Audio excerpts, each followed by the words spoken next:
The shocking sanctity of Carlo Acutis. In an age dominated by screens, distractions, and the pursuit of fleeting pleasures, holiness often seems like an ancient relic, something reserved for dusty saints of the past. Yet, into the heart of the modern world, a boy named Carlo Acutis emerged as a startling contradiction. Born in 1991, he grew up like any ordinary teenager, fascinated by computers, playing video games, laughing with friends, and navigating the challenges of adolescence. But behind this ordinary exterior was something extraordinary, something so unexpected that it continues to shock and inspire the world today. Carlo did not withdraw from the digital age. Instead, he transformed it into a pulpit. He used technology not for vanity, but to proclaim eternity. At just 11 years old, he began documenting Eucharistic miracles on a website that would later reach millions. This was no mere hobby.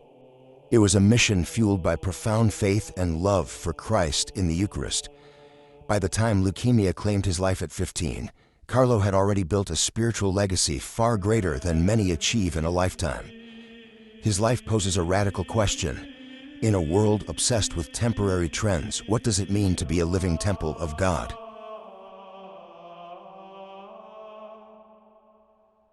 The saint in the digital age, a child of technology and faith. Carlo Acutis was born on May 3, 1991 in London to Italian parents. His father, Andrea Acutis, was a businessman, and his mother, Antonia Salzano, came from a culturally refined background. When Carlo was still an infant, the family moved back to Milan, Italy, where he grew up. From the very beginning, there was nothing outwardly extraordinary about his life. He was not born into poverty like St. Francis of Assisi, nor into nobility like St. Louis. His life was middle class, comfortable, and surrounded by the typical privileges of modern urban living. Yet what set Carlo apart was not the environment he lived in, but the way he responded to life. Even as a child, Carlo exhibited a natural attraction toward the things of God. His mother would later admit that, before Carlo, she had only attended Mass on rare occasions, such as weddings or funerals. She considered herself culturally Catholic, but not devout. It was, in fact, her son who evangelized her, guiding her back into the fullness of the faith. This reversal of roles, a child teaching the faith to his parent, is one of the earliest and most striking signs of Carlo's unique mission in the world. At the age of 7, Carlo received his first communion. For many children, this is a milestone celebrated with family photos, gifts, and a festive meal. But for Carlo, it marked the beginning of a lifelong intimacy with the Eucharist. From that day onward, he asked to attend Mass daily. He would spend long periods in Eucharistic adoration, sometimes kneeling quietly in front of the tabernacle, long after others had left. He once remarked, "The Eucharist is my highway to heaven." That single sentence encapsulated the way he viewed his spiritual life, direct, clear, and focused entirely on the presence of Christ. What made this devotion so startling was its contrast with the world around him. In the late 1990s and early 2000s, technology was rapidly transforming the lives of young people. Computers, the internet, and later social media began to dominate attention.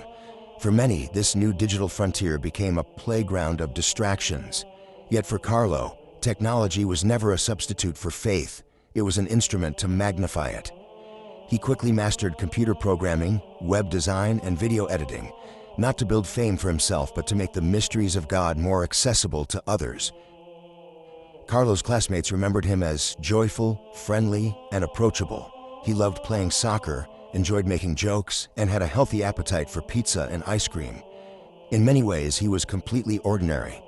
He wasn't gloomy, pious in a forced way, or detached from reality. His sanctity flowed naturally from his ordinary life, like sunlight filtering through clear glass. Holiness for Carlo was not a grim or heavy burden. It was radiant and attractive. His friends often said they felt happier when he was around. His love for technology soon found a spiritual outlet. At just 11 years old, Carlo began working on what would become his most famous project, cataloging and digitally preserving Eucharistic miracles from around the world. He researched historical accounts, gathered photographs, and created an online exhibition. This was not an easy task in an age before today's abundance of online tools. But with patience, diligence, and a clear sense of mission, he succeeded in building a website that later traveled globally, being displayed in parishes, schools, and even Vatican events. The purpose of this project was simple yet profound: to awaken people to the reality of the Eucharist. Carlo saw a world that was growing indifferent to God, a culture fascinated by technology but blind to the supernatural. His website was a prophetic response, using the very language of the digital age to proclaim timeless truth. He often repeated, "People queue for hours to see a rock concert or a movie star, but they don't line up for the Eucharist, where God Himself is truly present." His words cut through the complacency of modern faith practice, reminding both young and old that the real miracle of life was already in their midst. Carlo's attitude toward technology was balanced and wise, especially for his age. He enjoyed video games, but he set limits for himself. He played no more than 1 hour a week, recognizing the addictive potential of gaming. He once said, "All people are born as originals, but many die as photocopies." By this he meant that each person is created uniquely by God, but through conforming to trends, temptations, and distractions, they risk losing their identity. Technology in his eyes was a tool, neutral in itself but powerful depending on how it was used. It could enslave, or it could liberate. It could distract from God, or it could reveal Him.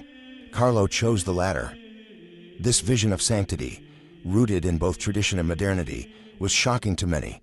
The stereotype of holiness often conjures images of monks in cloisters, hermits in caves, or missionaries in distant lands.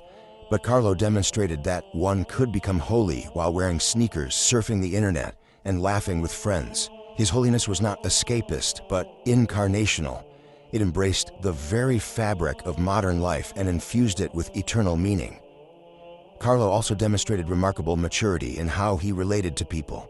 He defended classmates who were bullied, showed kindness to janitors and cleaning staff, and reached out to immigrants and the poor. Whenever he received pocket money, he saved part of it to buy sleeping bags for the homeless in his neighborhood.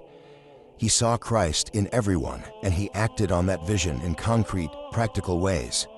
At school, his teachers noticed that he had a special gift for explaining complex ideas in simple terms. His natural intelligence could have been a source of pride, but Carlo remained humble. He attributed every talent he had to God, and often reminded others that the goal of every Christian must be not just to love oneself, but to love God above all, to love one's neighbor as oneself. His life challenges our assumptions about what it means to be religious in a secular world.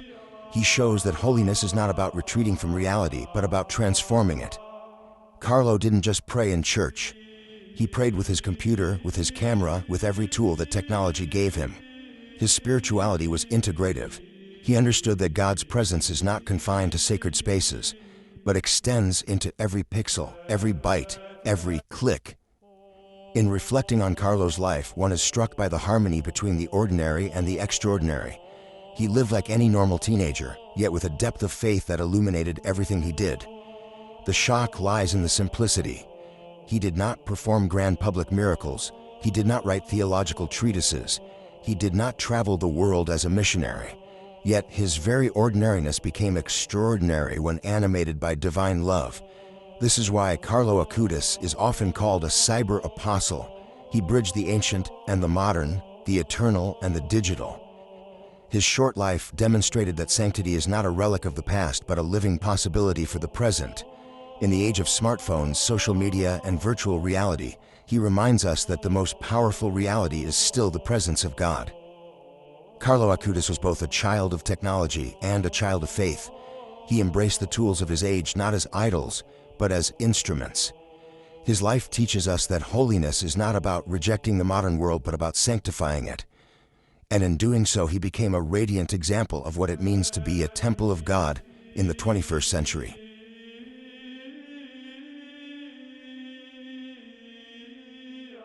Carlo's passion for the Eucharist, the heart of his holiness. Carlo Acutis is remembered not simply because he was young, talented, or even devout. Many young people display impressive devotion. What sets him apart, what burned at the very center of his soul, was his extraordinary and unwavering passion for the Eucharist. For Carlo, the Eucharist was not merely a symbol, not just a religious tradition to be respected from afar. It was the living, breathing presence of Christ himself. the heartbeat of heaven pulsating within the world. To him, the Eucharist was nothing less than God choosing to dwell among his people in a form so humble that it shocked the mind and demanded the heart's surrender. This radical conviction shaped every part of Carlo's existence. His holiness did not emerge from abstract philosophy or intellectual speculation. It was rooted in the concrete, sacramental reality of encountering Christ in the consecrated host. To understand Carlo is to understand his Eucharistic obsession, one that defied his young age, transcended cultural norms, and still challenges our modern skepticism. 1. The Eucharist is my highway to heaven. Carlo is often quoted as saying, "The Eucharist is my highway to heaven." At first glance, this sentence sounds poetic, perhaps even overly pious for a boy who enjoyed video games and computers. But for Carlo, it was not exaggeration. It was his lived reality. Imagine a 15-year-old boy waking up in Milan, preparing for school like any other student, and yet structuring his entire day around one central goal: to be with Jesus in the Eucharist.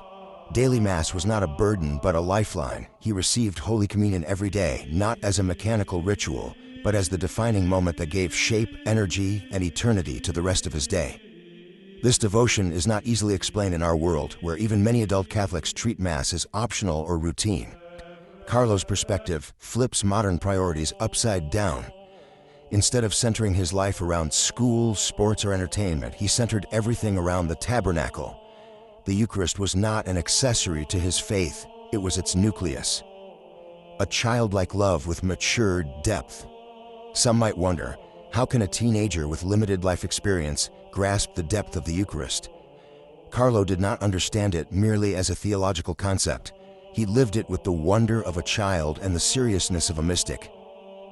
At 7 years old, when he received his first communion, he made a vow to never miss daily Mass as long as circumstances allowed. This was not a parental requirement, not the result of pressure, but a conscious decision rooted in love. His parents were astonished. His mother, Antonia, later admitted she had only gone to Mass occasionally before Carlo inspired her own reawakening of faith. It was the child who became the teacher, guiding his family into deeper devotion. For Carlo, Mass was not boring. He described it as standing at the foot of Calvary, watching Jesus offer himself for us. Such words reveal not only theological precision, but an intimacy with the mystery itself. He knew that behind the humble appearance of bread and wine lay the God who spoke galaxies into being. He knew that the same Christ crucified on Golgotha was mysteriously present on every altar. This realization did not make him retreat from the world. Instead, it made him more alive, more joyful, more determined to live differently. His friends noticed, while many teenagers his age were obsessed with fashion, relationships, or social status, Carlo radiated a serenity that made others pause. He was different, not because he avoided life, but because he lived it with eternity in mind. 3. Documenting Eucharistic miracles. Perhaps the most astonishing fruit of his Eucharistic devotion was his decision to create a digital archive of Eucharistic miracles. At 11 years old, Carlo began researching cases where the consecrated host had manifested supernatural signs: bleeding, transforming into visible flesh, or remaining incorrupt over centuries. Such miracles, scattered across history and geography, were not well known to the average Catholic. Carlo decided to change that. Using his computer skills, he designed a website cataloging these miracles, with images, historical details, and theological reflections. His project eventually expanded into an exhibition that has since traveled across the globe, from Europe to Asia to the Americas, inspiring countless people. Think about the paradox here. A boy not yet in high school was building one of the world's most influential evangelization tools. He did not use the internet to inflate his ego or chase attention. He used it to magnify the Eucharist. In a digital age flooded with distraction and vice, Carlo turned technology into a vessel of holiness. He transformed the keyboard into a chalice, the screen into a sanctuary, the web into a catechism. What motivated him was not pride, but urgency. He once said, "People line up for hours to see rock concerts or the latest movie, but they don't realize what they are missing in the tabernacle, where God himself is present." To Carlo, indifference to the Eucharist was the greatest tragedy of our time. For the Eucharist as the source of charity, Carlo's devotion did not remain locked in church walls. It spilled outward into radical charity. His Eucharistic faith translated into concrete actions. Defending bullied classmates, serving the poor, donating to the homeless, and tutoring struggling students. He understood something essential. Communion with Christ demanded communion with others. The host he adored was not only Christ's body, but also the mystical foundation of the Church. To receive Jesus was to be sent out as his witness. Thus, Carlo's Eucharistic devotion fueled his compassion. This challenges us today. Many people treat religion as a private comfort, disconnected from social responsibility. Carlo shattered that illusion. For him, the Eucharist was a fire that had to spread, a love that demanded to be shared. To kneel before the host was to rise with greater courage to serve the world. Or 5, living Eucharistic consistency. Perhaps what shocks us most about Carlo's Eucharistic devotion is not just its intensity, but its consistency. He did not separate Sunday faith from weekday life. He did not proclaim one thing at Mass and live another at school. His life was integrated. He lived with purity in an age of corruption. He guarded his eyes and heart from pornography, an addiction that enslaves millions of young people. He fasted and made small sacrifices, uniting them with Christ's sacrifice. He chose humility over vanity, modesty over popularity, faith over apathy. His Eucharistic love was not selective. It encompassed every choice he made. His mother testified that when he was diagnosed with leukemia, Carlo never complained. He accepted suffering as part of God's mysterious plan, offering it up for the Pope and the Church. Even in the hospital, he asked for the Eucharist daily, calling it my medicine. For Carlo, holiness was not abstract. It was incarnated in the daily fidelity of letting Christ and the host shape his mind, heart, and actions. 6. Why Carlo's Eucharistic devotion shocks the modern world. The world finds Carlo's passion unsettling precisely because it exposes our indifference. His story confronts us with uncomfortable questions. If a teenager could recognize Christ in the host and reorient his entire life accordingly, what excuse do we have? If a 15-year-old boy could see the Eucharist as heaven on earth, why do so many of us treat it as an empty ritual? Carlo unmasks the poverty of modern priorities. We chase success, money, pleasure, and fleeting recognition while ignoring the eternal. Carlo, barely out of childhood, saw what truly matters, the living God hidden in the host. In this sense, his Eucharistic devotion is not merely inspiring, it is shocking, almost scandalous. It dismantles the illusion that holiness belongs to the past, to monks or mystics locked away in monasteries. Instead, it proves that holiness is possible here and now, even in sneakers, even with a PlayStation at home, even while coding a website. Carlo's Eucharistic passion was not a private quirk, it was the furnace of his sanctity. Everything else, his joy, his charity, his creativity, even his acceptance of suffering, flowed from this center. He lived what the Church has always proclaimed: the Eucharist is the source and summit of the Christian life. For Carlo, this was not a doctrine to memorize, but a reality to embody. He allowed the Eucharist to transform him, and in turn, he transformed the world around him. His life reminds us that God does not wait for the old or the learned or the powerful to reveal his mysteries. Sometimes he chooses a boy with a laptop and a heart on fire. Carlo's witness compels us to ask, what if we too began to see the Eucharist as the highway to heaven? What if we reordered our lives around the presence of Christ in the host? Perhaps then we would discover, as Carlo did, that eternity is closer than we think, hidden, waiting in the tabernacle. Carlo and the digital mission, evangelizing in the age of the internet. The modern age is marked by an unprecedented revolution, the digital transformation. The internet has reshaped how we think, communicate, learn, and dream. For many, it has become a double-edged sword, a space of creativity and connection, but also of distraction, addiction, and destruction. In this landscape, the thought of sanctity flourishing online seems improbable, even laughable. Yet this is precisely where Carlo Acutis, the God's influencer, broke every expectation. He entered the digital battlefield not as a victim, but as a missionary, turning the internet, often called a jungle of temptation, into a vineyard for God. Carlo's mission in cyberspace was not incidental or accidental. It was intentional, calculated, and deeply rooted in his love for Christ and the Church. He understood that the church cannot remain confined to ancient walls and dusty traditions. It must be alive in the agora of modern humanity. And today, that agora is digital. For Carlo, evangelizing online was not just an option but an obligation, a moral imperative to use technology for glory instead of vanity. 1. A digital native with a spiritual vision. Carlo belonged to the first generation truly born into the internet age. By the late 1990s and early 2000s, when computers were becoming household items and social networks were taking shape, Carlo was already exploring their potential. Unlike many of his peers, he did not use technology merely for escape or entertainment. While he enjoyed video games and had fun like any teenager, he recognized that technology held a higher purpose. His perspective was rooted in theology. He often said, "The internet can be used for good, to spread the gospel, or can be wasted on useless things." He saw the moral neutrality of technology. It could either corrupt or sanctify, enslave or liberate. The question was, how would we choose to use it? This insight, coming from a teenager, feels prophetic. In an era when adults often dismiss the internet as a passing fad or failed to grasp its impact, Carlo saw its future potential. He realized that billions of people could encounter Christ not in cathedrals but through screens.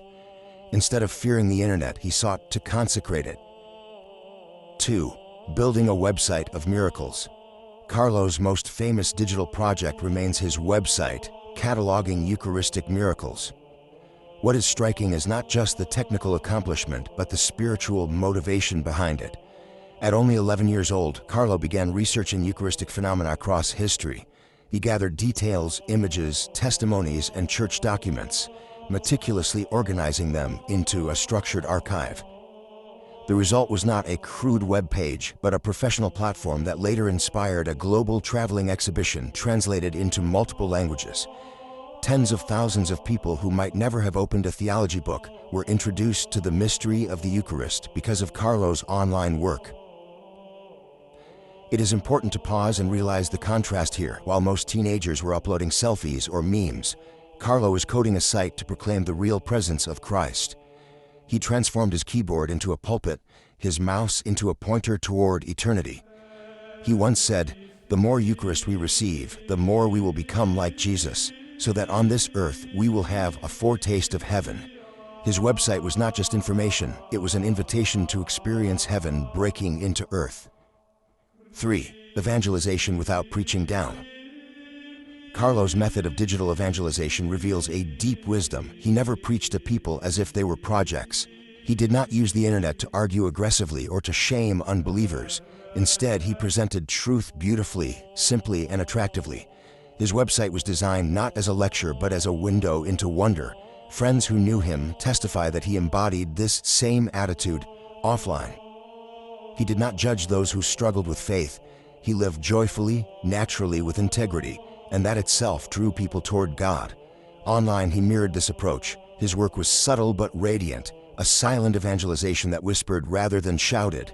This method remains revolutionary today. In a digital culture full of outrage, clickbait, and polarization, Carlo shows another way: beauty over aggression, invitation over condemnation, witness over debate. His evangelization strategy was less about winning arguments and more about opening hearts. 4. The battle against digital darkness. To understand Carlo's digital holiness, we must also see what he resisted. The internet of the early 2000s was already filled with temptations: pornography, cyberbullying, consumerism, vanity. Carlo was well aware of these dangers. He consciously resisted them, setting boundaries for himself. He avoided excessive time online, treating his computer not as an idol but as a tool. He warned others of digital addictions, saying, "All people are born as originals, but many die as photocopies." He recognized the way the internet tempts people into conformity, imitation, and superficiality. He rejected this path, choosing authenticity rooted in God. Here lies the shocking part of his story. Carlo was not naive about technology's dangers. He faced them, named them, and overcame them. In doing so, he provides a roadmap for today's youth who are drowning in digital distractions. He proves that it is possible not only to survive the internet age as a Christian, but to thrive and sanctify it. 5. Technology as a sacrament of mission. The Church speaks of the sacraments as visible signs of invisible grace. Carlo, in a sense, treated technology as a sacrament of mission. While not a sacrament in the theological sense, technology became for him an outward sign that mediated God's grace to others. His website, his projects, his very digital presence served as instruments of evangelization. He understood that the Great Commission, go and make disciples of all nations, now included cyberspace. Nations today are not only defined by borders but by online communities. Carlo entered this world with a missionary's heart, consecrating bandwidth and pixels to Christ. Imagine what would happen if millions of Christians followed his example, flooding the internet not with hate, gossip, or emptiness, but with beauty, truth, and witness. The digital continent, as Pope Benedict XVI called it, could become a new mission field of revival. Carlo was not waiting for someone else to do it. He began himself, proving that one teenager with a laptop could change the Church's digital presence forever. 6. Prophetic relevance today. Carlo's digital mission is not frozen in history. It speaks even louder now, in a world where technology dominates every aspect of life. Social media, artificial intelligence, and constant connectivity shape how we think and live. Carlo shows us that sanctity is possible, not despite technology, but through it. His witness shatters the myth that holiness requires retreat from the modern world. Instead, holiness requires transformation of the modern world. Carlo did not abandon his era, he baptized it.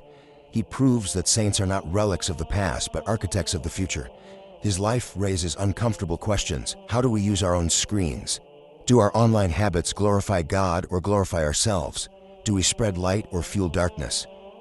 Carlo's story forces us to examine not just our faith, but our digital footprint.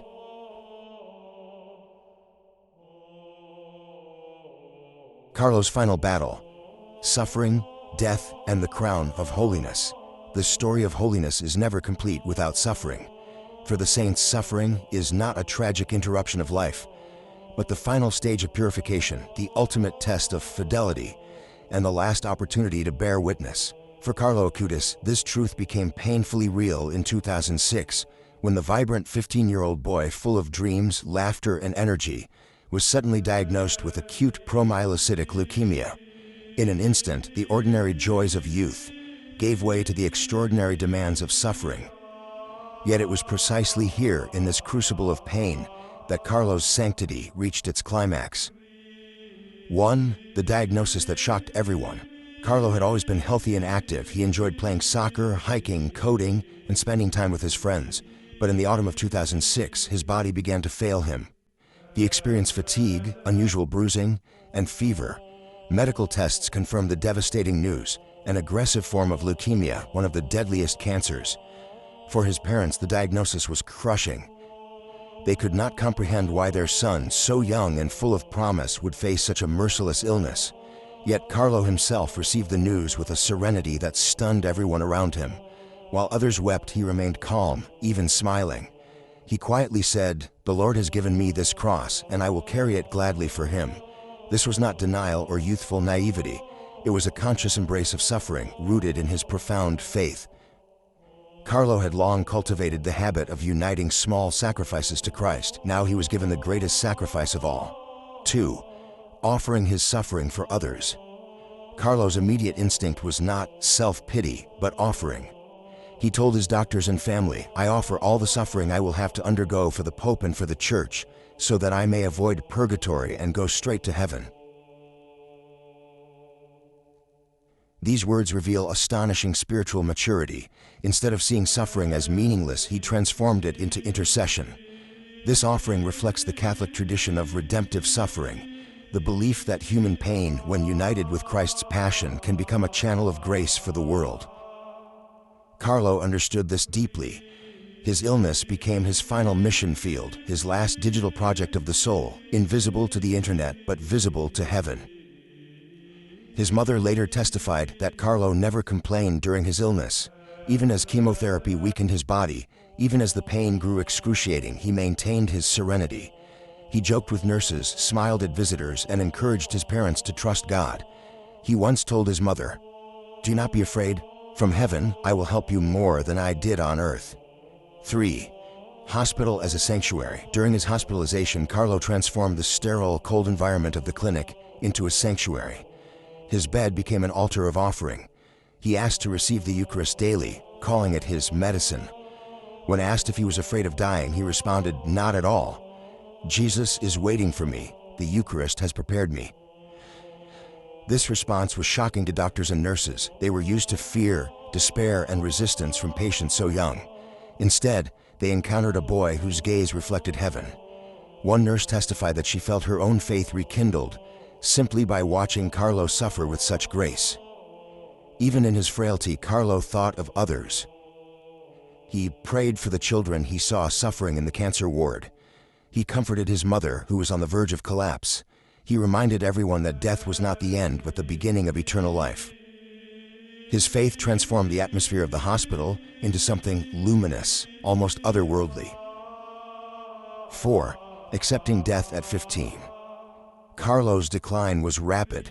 Within days of diagnosis, his condition worsened. On October 10, 2006, he asked to receive the sacrament of the anointing of the sick and the viaticum, the Eucharist given to the dying. He prepared himself with full consciousness, as if he were attending the most important exam of his life.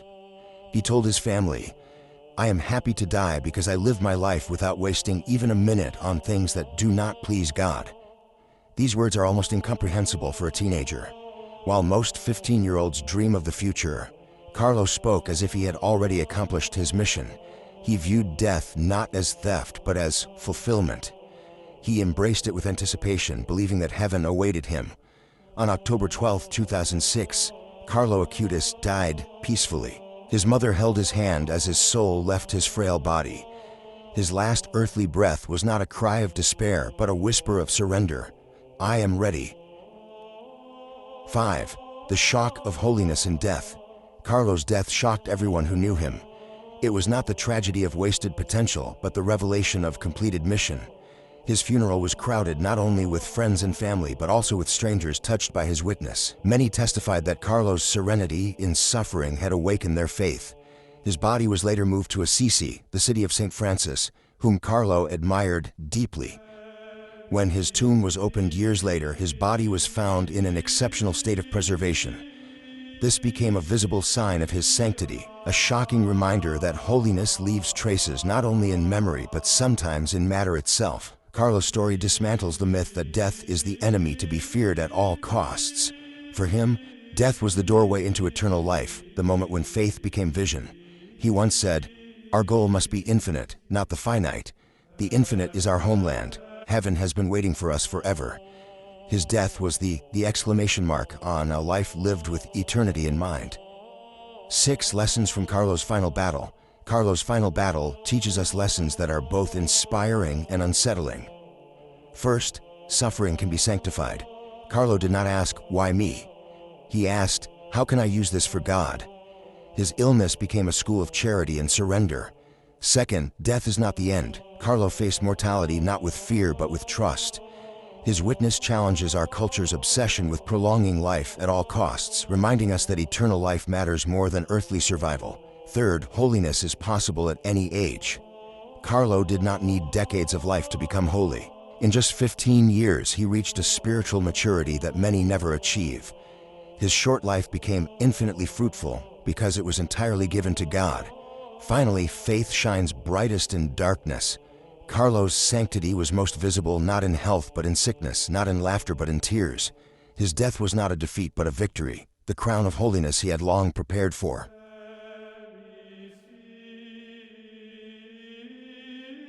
The eternal legacy, Carlo as a temple of God for the digital age. The story of Carlo Acutis is not only about a boy who lived with faith, who died young, and who was beatified by the Church. It is also about the question of legacy. What remains when a person leaves this world? For most teenagers, legacy is perhaps a series of photos on Instagram, memories among friends, or fleeting impressions in the digital cloud. For Carlo, however, legacy meant something eternal, to leave behind a living testimony that God is real, that the Eucharist is the heart of existence, and that holiness is not a dream locked in dusty hagiographies, but a real possibility for every young person in every generation. In this way, Carlo Acutis has become what many theologians describe as a temple of God for the digital age. 1. Redefining holiness in the 21st century. Holiness has often been associated with monks in cloisters, priests at the altar, or mystics hidden away in convents. Carlo challenged this perception by showing that holiness can take root in the heart of a teenager who loved soccer, coding, and Pokemon. His existence reframed the narrative of sanctity. Holiness, he showed, does not mean renouncing the modern world, but transfiguring it. He did not see technology as the enemy of the soul. Instead, he used it as a tool. In a world where billions scroll endlessly through social media feeds, Carlo asked, "Why waste your time on useless things when you can focus on eternity?" His choice to invest in creating a website that cataloged Eucharistic miracles was radical precisely because it spoke the language of his generation. Instead of running from modernity, he baptized it. Instead of condemning digital culture, he infused it with transcendence. This redefinition is Carlo's first enduring legacy. He proves that the Church does not belong to the past. The Spirit breathes even now, and holiness wears sneakers, codes websites, and walks among the world's teenagers. 2. A legacy of Eucharistic fire. Carlo's central conviction was breathtakingly simple. The Eucharist is my highway to heaven. That phrase encapsulates his entire spirituality, his orientation, his compass. Unlike many who treat Mass as a weekly obligation, Carlo saw it as the epicenter of life itself. He could not understand why people rushed to concerts, soccer matches, or parties with such excitement, but dragged themselves reluctantly to Mass. For him, the Eucharist was not a ritual, but a living encounter with Christ. His devotion culminated in his famous website, which documented Eucharistic miracles across the globe. For some, it might appear to be nothing more than a digital archive, but for Carlo, it was an act of evangelization, a way of saying, "Look, Christ is truly here, and the proof is written in history." The fire of his Eucharistic faith continues to burn. After his death, his project spread across continents, translated into multiple languages, reaching parishes, schools, and online communities. Teenagers who might never open a theology book now stumble across his site and encounter the reality of Christ's presence. This is the enduring flame of Carlo's life, a legacy that did not die with him but multiplies through every click, every search, every shared link. In this way, Carlo's life is a fulfillment of his own prophetic intuition. All people are born as originals, but many die as photocopies. He refused to be a photocopy. His originality lay in making the Eucharist the center of his world and inviting others to do the same. 3. The shock of a modern saint. When people hear of saints, they often think of centuries past, figures like Francis of Assisi, Thérèse of Lisieux, or Teresa of Calcutta. These names carry weight, but also a sense of distance. They lived in times and cultures vastly different from our own.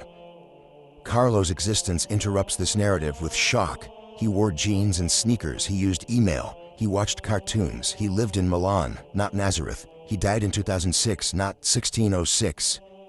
This immediacy unsettles people because it proves that holiness is not locked in the sepia tones of history. Holiness belongs here, now, today. His beatification in 2020 brought this shock to the global stage. His incorrupt body displayed in Assisi, dressed in his casual clothes, sent an unmistakable message. Sainthood is not alien. It is not ancient. It is alive. People wept at the sight, not because they were mourning, but because they recognized that a teenager indistinguishable from any other had been transformed into a vessel of eternity. This is Carlo's legacy, to break the comfortable illusion that holiness is unattainable. He proves it is both possible and demanded. His life asks every young person, every adult, every believer, what excuse do you have? If Carlo could do it, why not you? 4. Carlo's death as a living testament. Carlo's death at 15 was sudden and brutal. Leukemia ravaged his body quickly, and yet, even in the midst of suffering, he never turned inward. His final days were marked not by fear, but by offering. "I offer all my suffering for the Lord, for the Pope, and for the Church," he said. These words crystallize his understanding of life itself. Everything was for God, nothing wasted, nothing withheld. The way he embraced death left a deep mark on those around him. To his doctors and nurses, he was not just another patient. He radiated serenity, almost joy. To his family, his passing was not an annihilation, but a handing over. To the Church, his life became a parable that death is not the end, but a doorway. that the true tragedy is not dying young, but dying without having lived for God.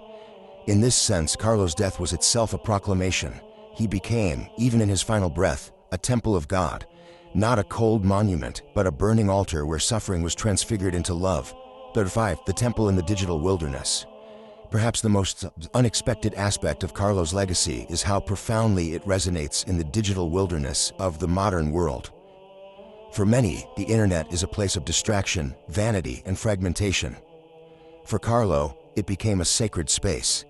His vision reframed the online realm not as a wasteland, but as a mission field.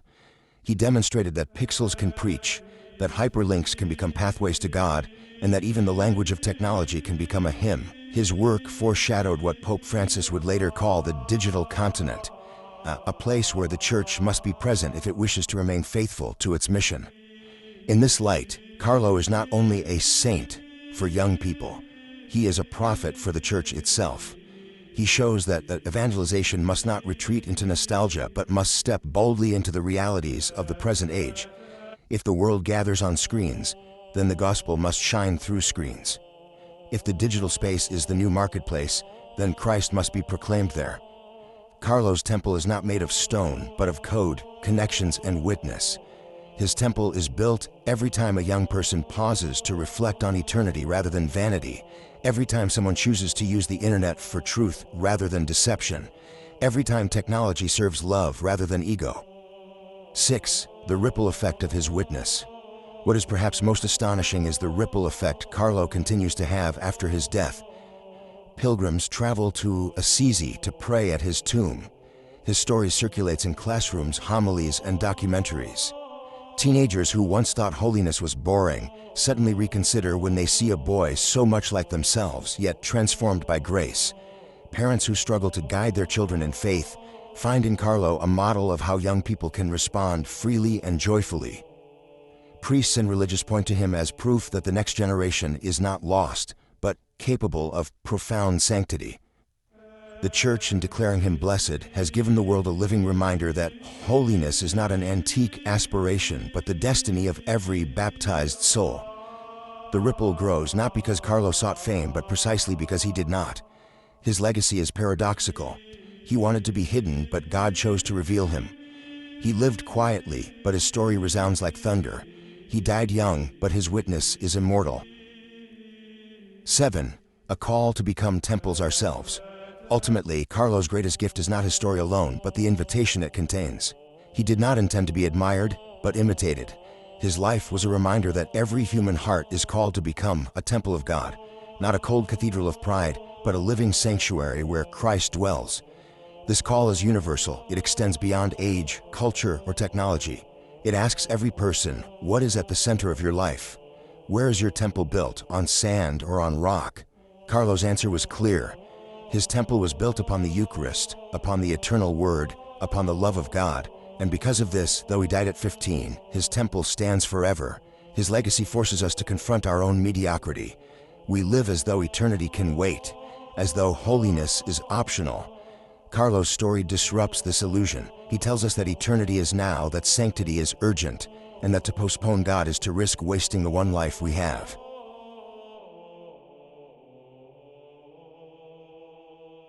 The life of Carlo Acutis is not simply the biography of a devout teenager. It is a prophetic sign for our times. In him we discover the shocking reality that holiness is not confined to cloisters, monasteries, or distant centuries. Holiness is possible now, in sneakers, in jeans, in front of a computer screen, and in the very heart of the digital age. Carlo reminds us that sainthood is not a relic of the past, but a calling inscribed into every human heart. His legacy confronts the illusions of our world, the pursuit of vanity, the hunger for fleeting pleasure, the obsession with recognition. Carlo's life declares that none of these can satisfy. Only Christ in the Eucharist, the living presence of God, can anchor the restless soul. His words still echo with force, "The Eucharist is my highway to heaven." That conviction did not die with him. It continues to spread, illuminating the darkness of distraction with the light of eternity. But Carlo's witness is not meant to be admired from afar. It demands a response. His story is an invitation for each of us to become living temples of God, to sanctify our daily choices, to infuse our digital spaces with truth, beauty, and love. The shocking truth is this: if a boy of 15 could live with such clarity, courage, and devotion, then no one is excused from the call to holiness. Carlo Acutis does not stand as a distant statue, but as a mirror, asking, "What will you do with your one life? Will you waste it, or will you make it a highway to heaven?" His temple still speaks. The only question is whether we will listen and follow.